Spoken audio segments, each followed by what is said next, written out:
All right, and we are live. Welcome, guys, to episode number 2 of the Build a Mind podcast. We are here. We are live, quote unquote, and today we're going to be talking about why Bitcoin mining and Bitcoin in general is for everyone. We believe that at the end of the day, anyone and everyone can mine Bitcoin if they so want to, and we also believe that it's the key to changing the economic future of so many people. A lot of the middle class could really benefit from that. I want to introduce Will. Will is our co-host. He will be joining the show from time to time, and he's been in the space for 11 years. He's a Bitcoin educator, knows a lot of stuff, and he's going to help out. So, Will, why don't you introduce yourself real quick, and then we'll get on. Hi, Trevor. Yeah, great to be a part of the show. Looking forward to getting to know this audience and discussing these topics. I'm relatively new to Bitcoin mining. I've only really been hands-on as a miner for a year, the past year or so. Prior to that, I did have a couple machines hosted with a friend of mine who had a mining farm, someone you know, actually. And that was a good experience, just mined a little bit of coin and still have it somewhere stashed away and just never touched it. And that didn't give me the mining bug that much.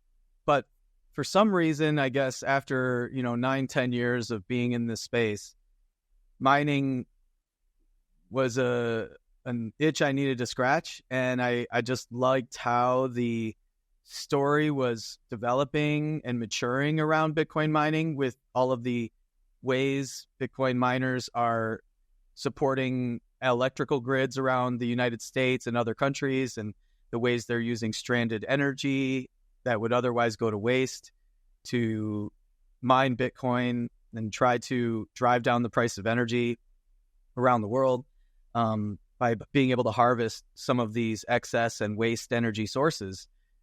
And so I wanted to kind of get involved in that and see that it could work for myself. And we found a flare gas site in the northern plains of the U.S., and we set up a small container, and we have a few machines running right now. Hopefully, many more to come in the near future. But yeah, early on, I was just starting meetups, teaching people about Bitcoin like 10, 11 years ago, trying to get people interested, show them the ropes of how to, roll dice and use paper and pencil to create their private keys. Wow, that's early.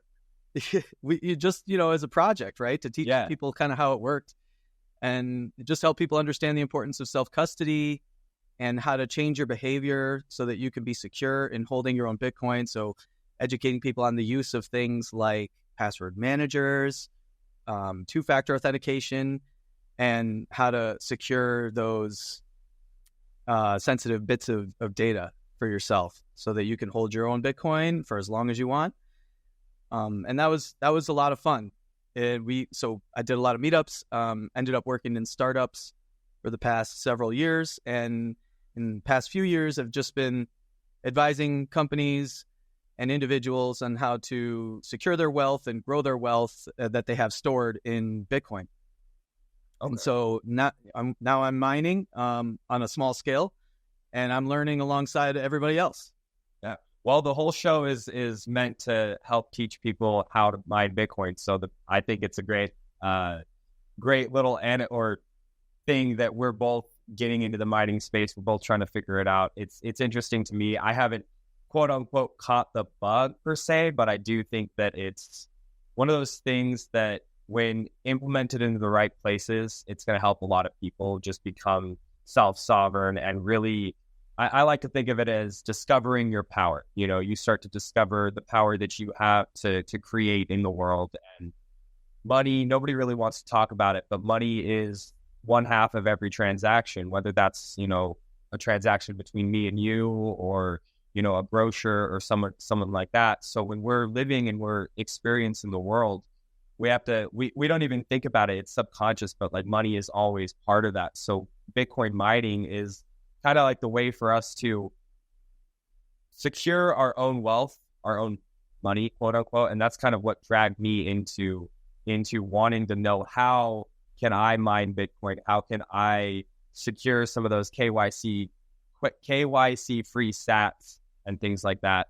One thing I want to ask you is what I know it was 11 years ago, but I'm a new Bitcoiner, and there's a lot of new Bitcoiners coming onto the scene every single day. What got you hooked on Bitcoin? Like, what drew you into it? Well, I had heard about it for maybe a year or two prior to actually like deciding, okay, this is something I want to take some time and learn about. I'd heard it kind of bandied about and discussed in some of the social circles I was in, both in the real world and online. So I kind of was raised as a small L libertarian. So I've been aware of people like Ron Paul for all my life, basically. And, I was a part of his campaigns, both in 07 and 08, and then again in 2011 and 2012. To a lesser degree in 2011 and 2012. I was kind of jaded by then, because of how things... how his candidacy was treated. And I was jaded on political, I would not say activism, but just jaded about politics in general. As a young adult, kind of being aware of political games and corruption throughout my life, kind of seeing it from that small L libertarian lens all my life. Ron Paul was a guy who represented a lot of hope for people in that camp, I guess. And there was a need for lots of change. Some of the same issues that are around being discussed in society right now were heavily discussed back then, like police brutality and fiscal irresponsibility of the government and these kinds of things. Poor economy. This is right around the great financial crisis, right? So all these topics are salient today, and they were salient then. And so those folks I was around and involved with online and in person mentioned it here and there. And then after a little while, I always keep a list of topics I want to research just when I feel bored, something I want to learn about, stay educated on, whatever it may be, all kinds of different topics. And Bitcoin was on that list, but never at the top. And finally, one day, I think it was late 2012, I moved it to the top. I'm not sure what the actual impetus for that was. I think it was just I'd heard it echo enough in the circles I was in that I was like, all right, I'm going to check it out. And then, like most people, you start reading about it and you think this can't work. It's too good to be true. It'll get shut down, just like other attempts at non-state-based money. Eagle, the Liberty Dollar, these things all got shut down. Why is Bitcoin different? You don't understand that until you give a few dozen hours or maybe 100 hours of attention to this thing. Oh, yeah. And so doing that, I really wanted to understand, like, is this too good to be true? Is this some honeypot, or is this some rug pull? Where are the weak points of this new invention? And as I dug around, the only weak point that I saw at the time, again, this is late 2012, early 2013, was that it was just young. It could be shut down because it wasn't ubiquitous enough. It wasn't large enough. It wasn't robust enough as a network. It was still kind of young and fragile. But at the same time, it looked like no one was interested in killing it. None of the powers that be, or I always call them the powers that should not be, but they weren't really paying attention to it. You might hear you heard Chuck Schumer get quoted in Wired magazine, criticizing it or whatever. You hear some people criticizing it here and there, but no one seemed interested in crushing it. And so I thought that there was a chance that it could reach a critical mass or a tipping point where it couldn't be killed anymore. There's a certain size as the network effect rose where it is past the point of survival risk. Yeah. And so I wanted to be one of the people of many thousands of people who could help it reach that size. Because I thought if it could reach that size where it couldn't be unplugged, shut down, squashed, that it would help humanity, after my few hundred hours of late night research, right? And so that's, I guess, what drew me in was kind of its core design, how the incentive structure around it, the game theory behind it, its first principles. I was attracted based on a first principles review of its traits and its potential. So that's kind of true of a lot of early Bitcoiners. We were all kind of libertarian-ish, and we're attracted to it based on that. And now it's much, much more appealing to many, many, even back then I realized it would be able to appeal to people of a broad variety of ideologies or backgrounds or political bents. And there's so many ways that, I spent a lot of time in the early years, 2013, 14, 15, when I was doing lots of educating and running meetups and trying to teach people about this stuff, reaching people of different political ideologies or different backgrounds than libertarianism, using arguments that like, hey, Bitcoin is designed in this way that is very much aligned with your political views, very much aligned with your personal values that differ from mine. And I would use those arguments, and I think it was pretty successful in my small little arena that I was using to spread the word. So yeah, I guess that's what brought me to it. I realized it could reach everybody. I realized it would help people, and if it could survive, it would not be destroyed by the people who view Bitcoin as an enemy of theirs. The powers that should not be. Yeah, 100%, 100%. I like it because, so as a 2021, 2022 Bitcoiner, the dynamic of how we got into Bitcoin is similar, but completely different. I didn't come in from a political stance of, I believe in this person, or I agree with what they're saying, and then I'm looking at this protocol of like, how can this work? How can it be destroyed? How can it be defeated? I saw Bitcoin as, oh my God, this is the first time in history we've ever had something that can't be stolen from us. And that was about it for me. And I just kind of dove headfirst into it. But I like the correlation between how it can help people, because I really did see that when I first got into Bitcoin, when I first started like doing my 100 hours of prerequisite work that needed to be done. I started realizing like, if this protocol is what everybody is saying it is what Saifedean is saying it is, then all of a sudden the implications for humanity, the implications for the future are so large. It was like, to me, I couldn't not step into this game and do something to progress it forward. So now we're here. Now we're doing a podcast, me and you, and we're going to show people like Bitcoin mining is that revolution. I think self-custody is a revolution, but I also think that the Bitcoin mining revolution is just as big, because allowing people to, and I want to riff on this a little bit. So Bitcoin mining allows people to capture energy, right? And they get to take that energy. This is basically my very basic understanding of it.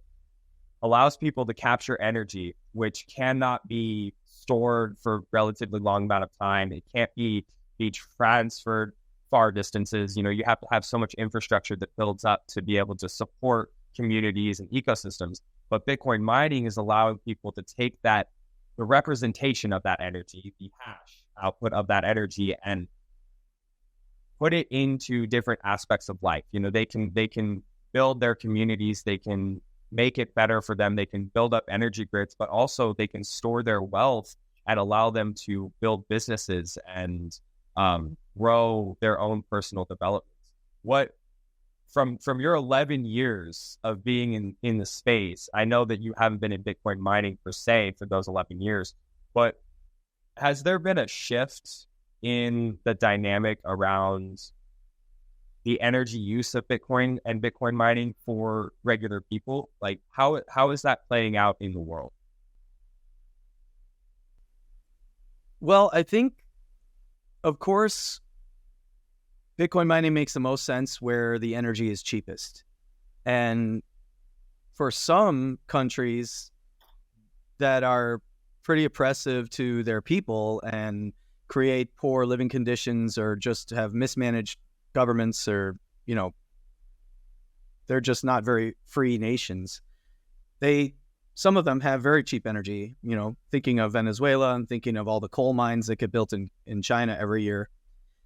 And so a lot of people have taken the opportunity to improve their livelihood and their situation and find more freedom and access global commerce using the Bitcoin network as a tool to do so, because they have such cheap energy. So all they need is to get some access to some Bitcoin computers, some ASICs, and they can participate in the network, and they can, mine at very low or no cost in some cases in those countries.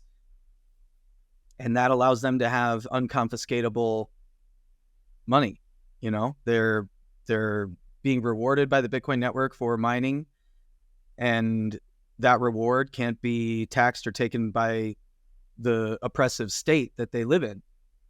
And they've used that to improve their lives. In some cases, I remember many stories kind of around 2014 through 2017 or 18 of people in Argentina, Venezuela, and Colombia kind of using Bitcoin for cross-border trade, and to be able to, in some cases, they were preventing starvation of their communities, because the money that they had was being hyperinflated away to nothing, and they had access to the internet and they had access to Bitcoin mining machines.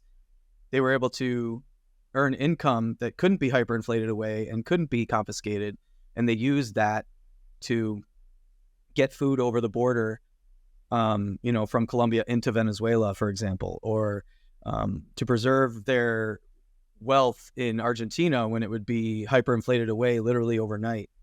Yeah.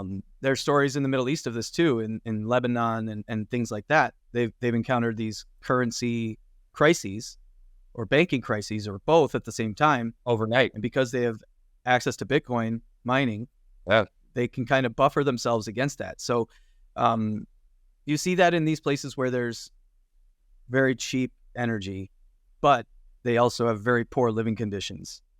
So that's been something that's been really amazing to see. There are real stories of that. That's not just something VCs made up and started marketing about. There's lots of real stories like that. There, who, I can't remember the name of the company. They're out there doing the stranded gas. No, maybe not stranded gas, but they're doing the Bitcoin energy in South Africa. I can't remember the name of the company. Do you know the name of it? It's not ringing a bell now. So I probably should know. I should know it too. But there's a company that is literally going to rural villages in South Africa, and they're plugging in these Bitcoin miners next to rivers, next to geothermal, activity and things like that. And it's not creating massive amounts of wealth for the people, but from our perspective, I would say, but for them, I mean, the simple fact that all of a sudden you're talking about a place where there was never light before at night. You couldn't stay up late into the night reading or studying or trying to better your situation. But now all of a sudden, in the middle of the night, there's power, there's electricity. They're able to clean their water. They're able to heat their homes at night. And so that little shift to me shows that all of a sudden we don't need to bring in $100 million worth of infrastructure to build out a economy and a small city or a small village. We can literally just plug these miners in wherever they need to be, and all of a sudden you can bring the level of poverty. You can bring these people out of poverty, and you can bring their standard of living up to where all of a sudden now they have the ability to think about their futures, think about the way they want to be educated, the type of food they want to eat, what they want to produce with their lives. I think that's really amazing. And it's not just in Africa. That's happening in parts of the United States as well. I mean, maybe not on such a scale, but people are able to plug these machines in and all of a sudden start collecting something that is theirs. And that's what I love about it. That's Yeah, I mean, it comes down to, again, being able, like you mentioned energy when in your last question, how has this changed where, energy costs or energy sources are changing in the Bitcoin mining landscape. But all of us, in the time we spend on Earth, and the things that we choose to do, we have to survive. We have to work and earn our next day. Absolutely. Many of us, many people around the world, the vast majority of people need to work for their next meal, let alone their meal tomorrow. And so your energy that you put into your work is stored in the form of the nation's money where you live. And if that design of that money is very, very poor and predatory or oppressive or, just broken, then you're not able to store the energy that you've put out into the world. And that is incredibly psychologically debilitating, let alone the physical toll it can take on you. If you're thinking that you have, 2 or 3 weeks of food earned up, you can pay for 2 or 3 weeks of food for your family because of the work you've done. And then overnight, that goes down to like 2 or 3 days worth of food that you can now purchase to feed your family. I mean, that is psychologically destructive on a scale we probably can't really measure. And so to have a money emerge that can't be destroyed by fiat, by decree from some government on high, because it's, got these properties that are tamper evident or tamper proof in many ways from the malicious actions or the stupid and ignorant actions of governments who control money, then you can preserve your energy as a human being in this world. And that is incredibly psychologically empowering. And this is what people mean when they say like, low time preference versus high time preference. When you get involved in Bitcoin, you start to realize, I should be saving for the future, or, I can plan ahead, and maybe not super far ahead, but now that I'm using this new tool, my brain is being rewired and I'm able to think about how I store my energy differently and what I plan to use my stored energy on to better my life or better my community or better my family. And that is,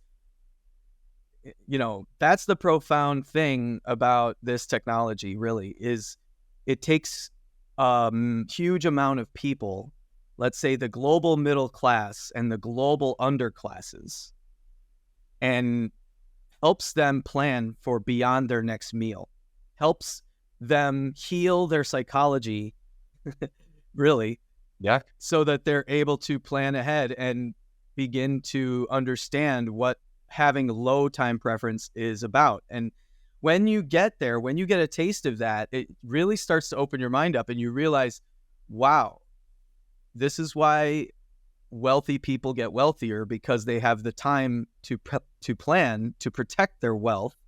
And then on top of that, they even have time to plan how to grow their wealth.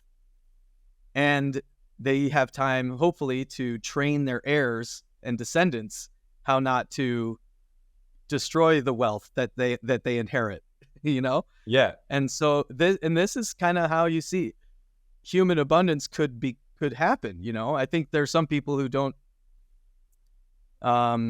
who think that there's scarcity in the world by nature. I'm not one of those people. I think scarcity is by design and has to be engineered. And we have the potential for flourishing and abundance all around us. And there's been various forces and various formulas that create artificial scarcity or manufactured scarcity of resources that humans need to thrive. And Bitcoin teaches you, once you experience it and touch it, and mining it is another way of, you're directly interacting with the energy produced in society, like plugging into, a generator, plugging into the grid, or harvesting some natural sources of energy like, geothermal or hydroelectric or whatever. You're harvesting that energy to mine Bitcoin, and you're also doing work to create that system using the machine, the Bitcoin mining machine. And that is participating very directly, hands-on with the network, beyond just buying and saving, to to improve your life and the life of those around you, because you're supporting this network that is growing and projecting it into the future so it can help more people.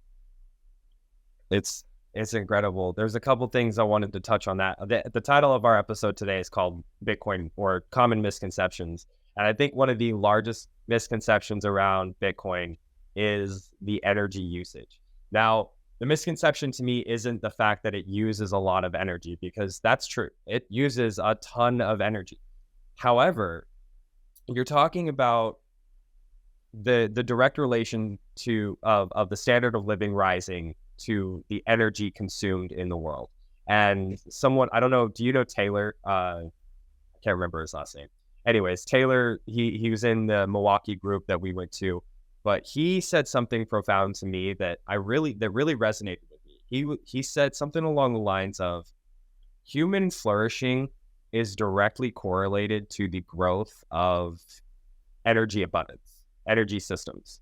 So we in the United States, we benefit from all of this infrastructure, all of these things. We're allowed to go out in the world and think about the future, think about our time preference and what we're going to do with our wealth and with our time, with our energy, because we have so much energy. We have all of this energy built up and stored around us that we have instant access to. I can plug in a light and it's working. I flip a switch, it's there.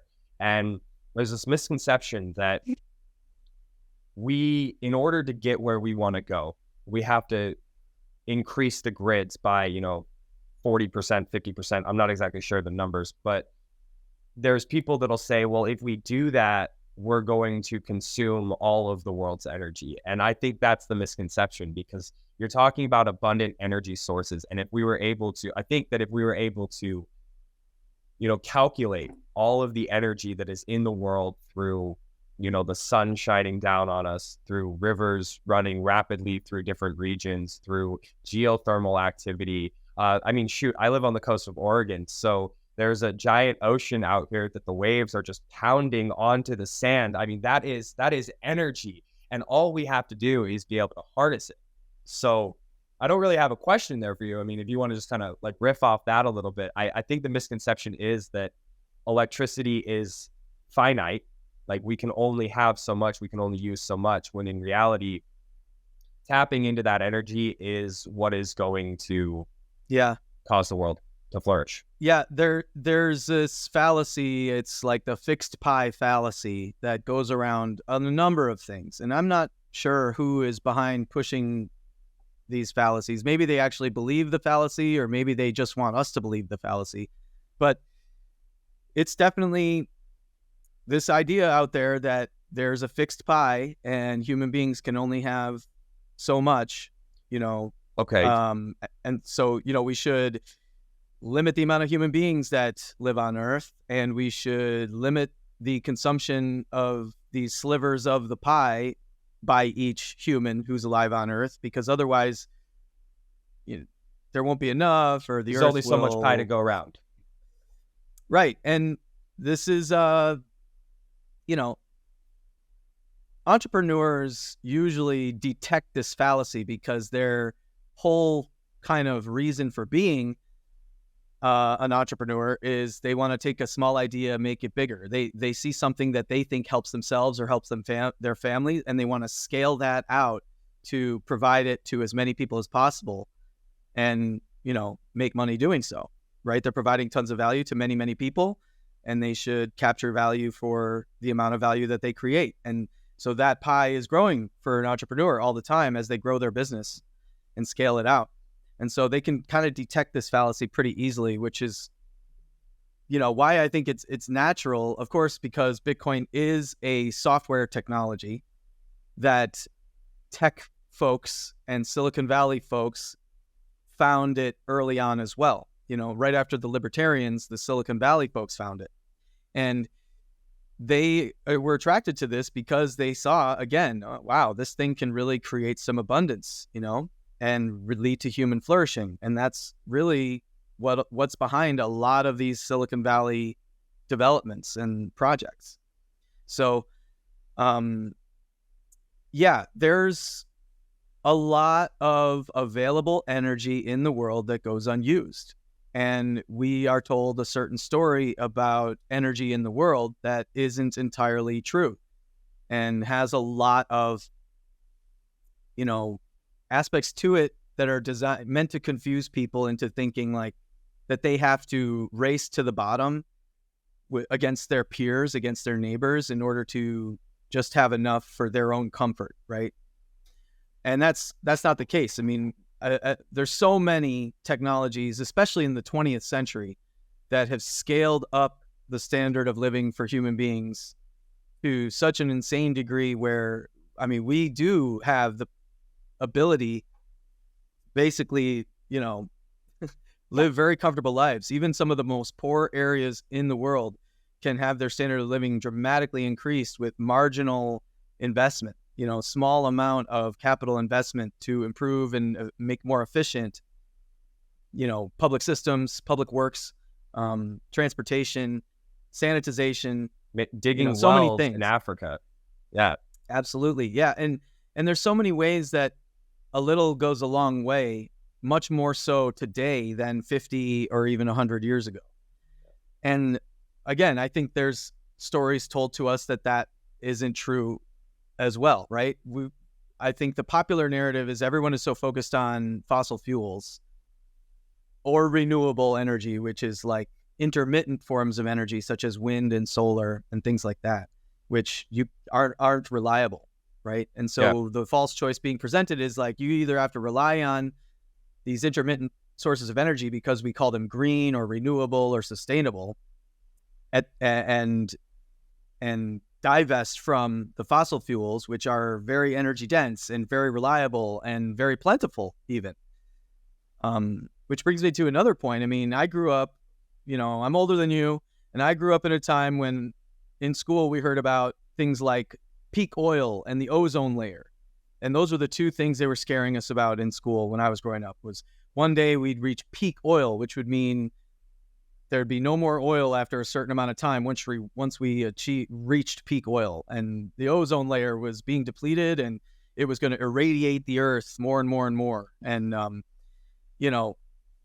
these are not things that are talked about anymore.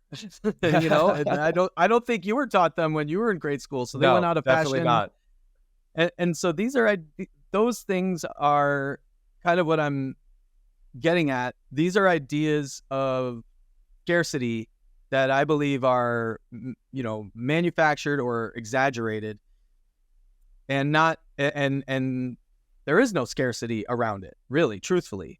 If you innovate, if you deploy capital and technology, you can make energy very abundant and very efficient for many, many more people. And when you do that, it brings people out of poverty. I mean, there's this whole global warming debate, pushed by international groups and things like that Western nations need to slow or reduce their consumption of fossil fuels and other energy sources because they're polluting so much and they're causing global warming and whatever. Meanwhile, the global South and East Asia and places like that, they're not being held to the same standard. And that's because those nations are like, absolutely not. You will not tell us that we cannot have our own industrial revolution here and bring our populations out of poverty like you did for your nations in the West 100 and 150, 200 years ago. We're going to get that chance too. And that's why we're not going to be along with you in the Paris Accord or whatever in slowing our use of fossil fuels, because we're still kind of not yet through our own industrial revolution, and you're not going to keep us poor forever. And that's kind of been the argument from a lot of those nations. And that's why they're, I don't want to say exempt, but that's why they're not included in some of these other, emission reduction programs around the world that are being popularized. And that's because energy consumption leads to human flourishing. They know it, and they want it for their populations. And, look at the development in China for the last 25 years. The amount of growth, infrastructure, cities is massive. Now, some of those cities are ghost cities, right? But many of them are, metropolises and are home to most of the world's billionaires nowadays, so it's generated a ton of wealth. Now, granted, they're not a very free and open economy. They're a mixed economy, but still, they find a way, right? They find a way Absolutely to demonstrate that the consumption of energy, building buildings, building roads, more cars, more people driving, more people in cities, more use, more electricity on the grid has led to better standards of living for the people in those nations, So yeah, that's kind of, I don't know if that really gets to the heart of some of the misconceptions about energy use, but I guess the coolest thing I saw recently was there was a former, I think, director of Greenpeace. And if you recall, like 2 or 3 years ago, Greenpeace was very aggressively pushing anti-Bitcoin viewpoints because of its energy consumption as a network. And I think just recently, I'll have to pull up the tweet and we can put it in the show notes, but I found a tweet yesterday, an X post, that mentioned there's a new paper by a former Greenpeace director who has written something that acknowledges the benefits that Bitcoin can bring to stabilizing energy production and lowering the cost of energy and reducing greenhouse emissions and capturing methane specifically in order to mine Bitcoin. And that hits home for me because that's the project that's my little mining project. That's what we're doing. We're capturing literally doing methane. Yeah, and that's what we wanted to show the world, was that there is abundant energy sources that we can use in a clean way to provide, a humanitarian good for the world, which is mining Bitcoin. Absolutely. So one thing that I want to like, I don't know how many people know this, but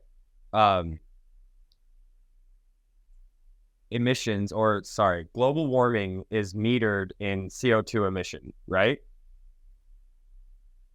So yeah, how much CO2 do these ASICs emit? Has anybody ever funny? That's a funny question. Yeah, they don't emit any CO2. They don't. So they don't emit any CO2. In fact, what they do is, in your situation, you have a methane. You're building a methane site where it captures and mitigates the methane, and then instead of releasing that methane into the atmosphere, it burns it. It burns it and uses it to create electricity for these Bitcoin miners to make Bitcoin, which just is a cycle that feeds in on itself. So I don't know. I think. Go ahead. If this Greenpeace paper is this former Greenpeace guy's paper is any indication, as people spend more time around Bitcoin, especially if you're trying to disprove or debunk it or prove that it's broken or doesn't work, if you really go deep and do, a lot of due diligence trying to make that case, what you end up doing is proving yourself wrong, right? Yeah. So that's what I did. I was like arguing with myself in 2012, 2013 for like 3 or 4 months before I bought any. Why is this not too good to be true? How am I wrong? I want this to be real, but I'm, going to argue with myself until I give up that it, and I think that's what people need to do. They need to just spend time studying it. If you come at it with a certain frame or perspective that it's negative for the world or it's bad or it uses too much energy, and you really, really try to prove that thoroughly enough, you'll end up kind of orange pilling yourself, in doing so. If you put forth a good faith effort in reviewing all sides and trying to understand if your thesis is correct, that it's bad for humanity or bad for energy consumption. So you end up changing your mind if you're being honest about your investigation of Bitcoin, and hopefully, then you're compelled to get involved in some way.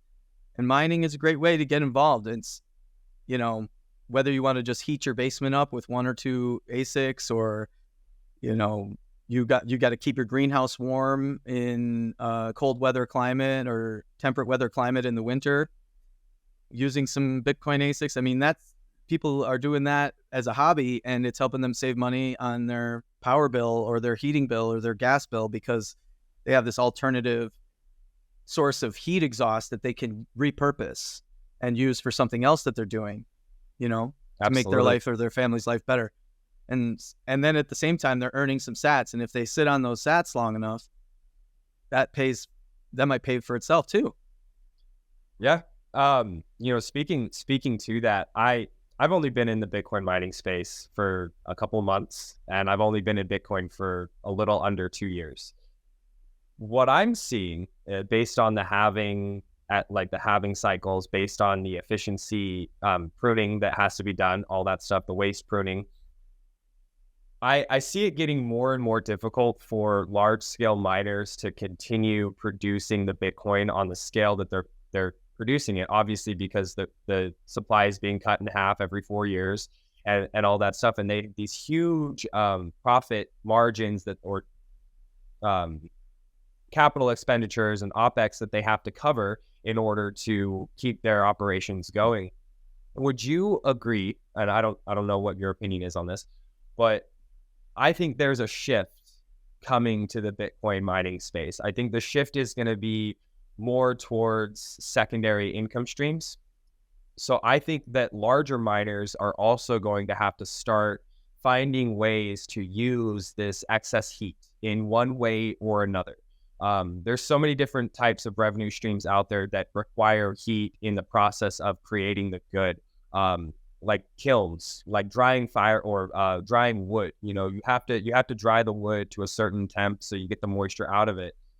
That can be done with Bitcoin miners. I actually personally know someone who is drying tea leaves with the air coming off of these machines, because tea has to be dried almost immediately, otherwise it loses its potency and its flavor and all that stuff. So they're able to take these Bitcoin miners, duct all this heat into this room, drying the tea leaves. And the tea leaves, the sales from the tea leaves are what they're actually able to use to pay their electricity costs. So they're not selling any of their Bitcoin. They're actually keeping all the Bitcoin that they mine.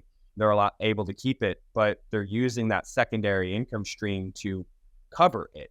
A lot of these big miners, they're mining, but all this heat that they're creating is just being vented into the atmosphere, which is not a big deal, except for the fact that heat can be used for something to create a secondary revenue stream, which would help them pay their bills. I don't know what that's going to look like, and I don't know how the shift happens for big business. Yeah, it's a good point. I mean, that's what sustainable energy use really is making sure that your waste and byproducts can be purposeful or repurposed in some system that you have with your other businesses. So that's a really interesting point. I don't know if this is true or if this is even happening, but it does strike me as somewhat true that the large publicly traded miners or the largest mines, they do struggle to have long lifespans, like over the course of multiple epochs of Bitcoin. So like multiple halving cycles, right? Some of them have survived a long time and others come and go, right? They get really big and then they go bankrupt or shut down, or they get really big and then they have to restructure and get very small again and hopefully survive until they can grow again. And so that I think there's a lot of waste and value destruction or I don't know about destruction, but there's a lot of value that isn't preserved and even some waste in that kind of like expansion and then forced contraction sort of business cycles that large miners experience because of the price cycle of Bitcoin and the halvings and things like that. And even, nation state level actions like China banning Bitcoin mining and, laws in different US states changing to restrict Bitcoin mining and the energy that they use or whatever. We've seen this over my 11-ish years or whatever in the space. But the miners that seem to survive the longest and probably are poised in the future to be really strong mainstays on the network without having to unplug and then scale back up and, liquidate and then try to grow again, or the miners I think that are poised to do the best, perhaps, in terms of a longevity and sustainability standpoint, are the small to medium-sized miners, maybe, who are tying in their Bitcoin mining operation to their existing businesses. So for example, there's a metal fabrication company here where I live in the state of Wisconsin, and they are contracted by Fox Sports and F1 racing and all sorts of majors, the Super Bowl, all sorts of major events to build the stages where the TV hosts do their on-location sort of productions, right? And so they build the customized aluminum trusses that end up being the structure of these stages. And so they have a lot of big business, but their business is very seasonal and on demand. Like they'll get a contract for the Kentucky Derby or something, and they have to build something for the Kentucky Derby, and then 3 or 4 weeks go by and they don't really have much to work on or something. I think so I know exactly what you're talking about. Yeah, they have a fabrication plant in Wisconsin that draws tons and tons of power for these, machines that they use to build the trusses. And so they have to pay a huge power bill, and they have an agreement with the power company to be supplying tons and tons of power, but they don't always use all that power, right? There are weeks where they don't use the power, right?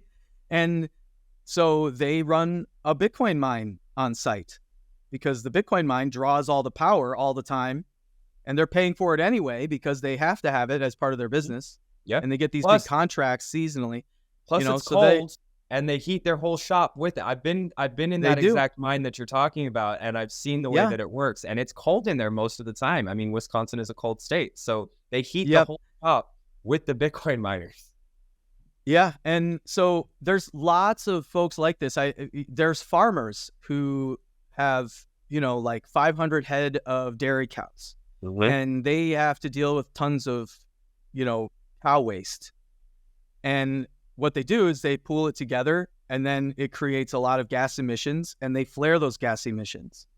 Or they have biomass gasification units that feed a generator, right? So they're capturing some of that emissions to power a generator that they then use to run other, equipment on the farm. And they are inquiring about mining Bitcoin. They're interested in, we have all this excess energy. We can't even run it through the generator because we don't have enough use for all this gas that we're producing, Yeah. And so what do we do with it? Well, we've got to protect our bottom lines. We've got to stay profitable and stay solvent and so on. And so producing Bitcoin is a great way to do that, right? And they essentially have free power, right? Because that's the energy source is the gas emissions of the piled up animal waste. Cow shit. Yeah. And so anyway, I think the point I think you're driving at is that a lot of these large industrial scale miners are subject to the market to a much greater extent than folks who are small to medium sized miners who have another business that is really their core business, and mining Bitcoin being attached to that allows their core business to be stabilized, allows them to become more efficient with their energy use or the available resources that they have. And instead of paying money to deal with waste, they use the waste to make money instead. And so it just creates a huge flywheel that's beneficial for themselves and the environment and their communities. And I think those are going to be the most successful miners. I don't know about most successful, because I think those large scale mines mine way more Bitcoin than some of these guys do. But I think staying afloat and staying online, some of these small to medium scale miners will be better off in that regard because it fits nicely into their existing business models. Yeah, it's crazy what can be done, and I think that this next epoch is going to really be what defines who's going to do what in the space.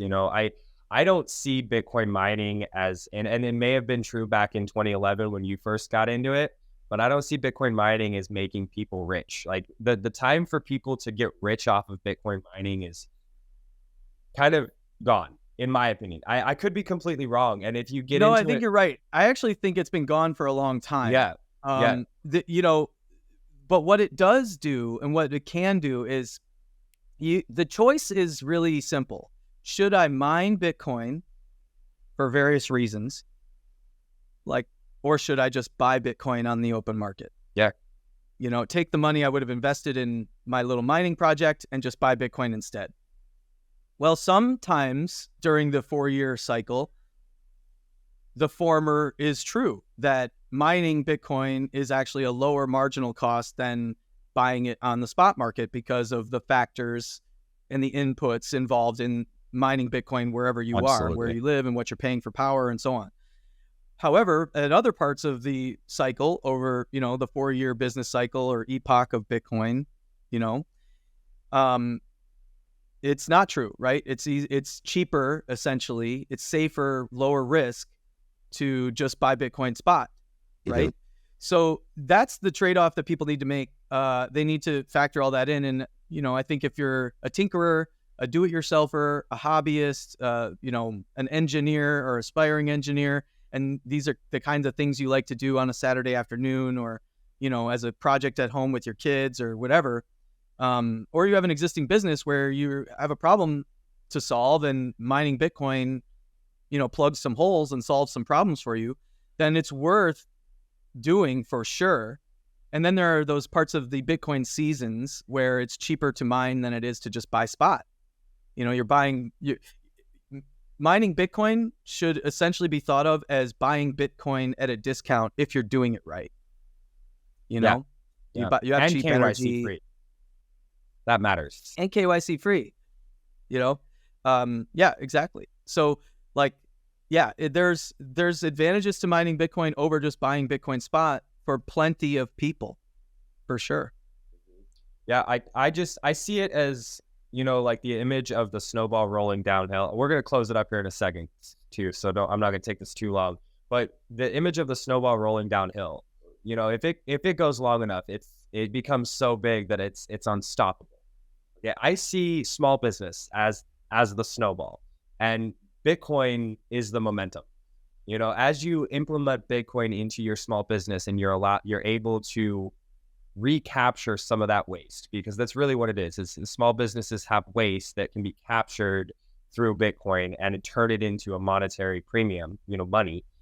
And all of a sudden it starts to compound, because if they were to take that money and invest it into their business, their existing business, all of a sudden the business grows and they can do more and they can provide more to more people, going along the lines of like how energy and Bitcoin mining is bringing, first world nations out of poverty, but it's also bringing the middle class in America back. Like the middle class has been gone for so long. We've lost the middle class over the last 53 years. And it's my belief that the middle class, my grandfather fought in World War II. It is my belief that the middle class brought us out of that. They brought us out of World War I. They brought us out of these dark times in history when honestly we could have just kind of curled into ourselves and let the world travel by. But we came out of it. And right now, the hope for the people, the middle class, like people like me, looking towards the future and saying like, okay, what can I create? What can I build? And where can I take it?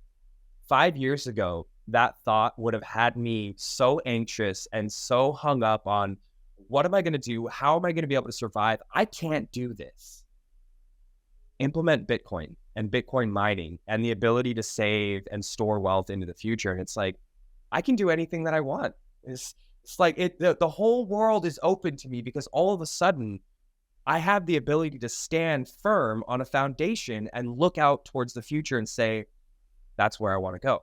A lot of people, like we talked about, a lot of people don't have that because they're too busy trying to get to the next day. So yeah.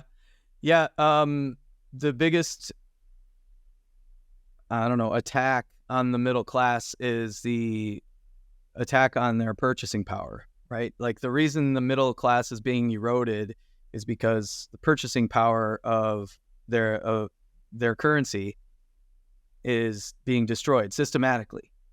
And when you have a robust middle class that is growing, you have a freer nation, you have a higher standard of living in your society, you have a lot of healthy innovation, you have a lot of growth potential, you have flourishing, right? Robust middle class is the health of a nation. Yes, it is. And so it's being systematically eroded because of how the money is designed. And so, yeah, if the only answer that I can see, and I try to be objective about this, like every year, every couple of years, I think about this, because I'm so deep in the Bitcoin weeds all the time, and I'm such a Bitcoin lifer that, I want to make sure that I still have the wherewithal to understand the experience of people who aren't thinking like me. And so, yeah, there is an angst. There is a major stress out there of people who maybe grew up with some experience of being a part of the middle class. And as they emerge into adulthood and enter the workforce, they're very concerned about if they can even maintain the standard of living that they grew up with.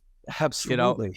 And so it's freaking a lot of people out. I mean, the social media videos going viral all the time showing this. And yeah, so is there another tool out there that preserves purchasing power for individuals who want to stabilize their status in the middle class? I don't think there is. Every time I look around and every time I ask myself this question and try to check my priors, I don't think anything else comes to mind, despite the digging, as Bitcoin. Bitcoin is it. Bitcoin is the thing. Mm-hmm.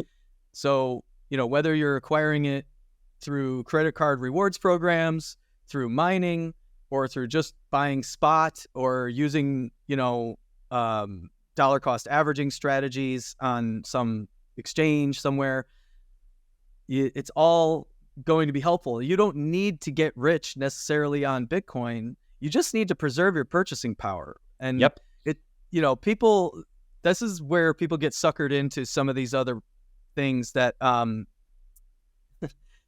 siphon time and energy away from the project that is helping Bitcoin achieve its promise, right? Like some of these, altcoin projects, there have been many scams, obviously. Then some things are less obvious scams, but they're still scammy. But anyway, people want the lottery ticket. I get that. I totally understand it. But really all you need to do is focus on figuring out how to preserve the energy that you put into the world through your work by preserving the purchasing power of your, medium of exchange, unit of account for yourself. And then the Bitcoin store of value thesis becomes obvious for you as an average middle class American or Westerner, or middle class person in any nation, any developing nation, or someone aspiring to the middle class in any developing nation. Yeah. It just becomes obvious that I can use this tool to store my wealth and store my energy, preserve my purchasing power, and project my plans into the future with less risk and more certainty. I couldn't have said it better, honestly.